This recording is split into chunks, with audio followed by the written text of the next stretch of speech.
Today, we're unsealing a new indictment, charging Wedding with 2 additional counts of witness tampering and intimidation, murder, money laundering, and drug trafficking. For those of you who don't know Ryan Wedding's story, let me take you through one of the most shocking falls from grace in sports history. This guy went from representing his country on the world's largest stage to becoming an international fugitive in less than 2 decades. Ryan Wedding previously was an Olympic athlete for Canada.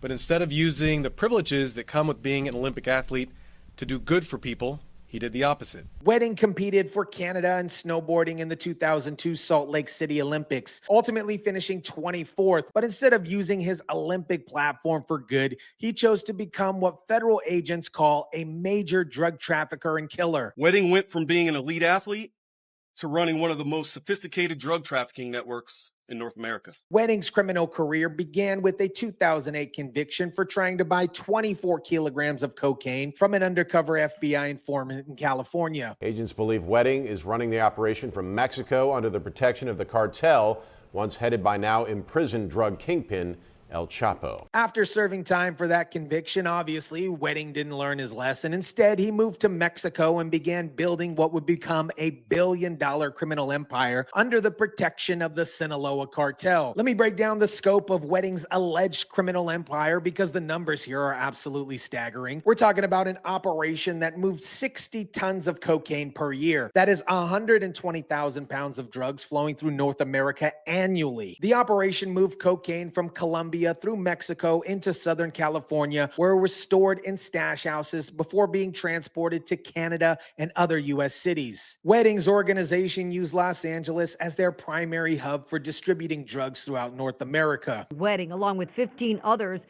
were charged last year in what has been dubbed Operation Giant Slalom. Most have been captured, but Wedding and 1 other remain on the loose. But prosecutors also allege he was involved in multiple murders related to drug crimes. This, in my opinion, shows that Wedding wasn't just moving drugs. He was using violence to protect and expand his criminal empire.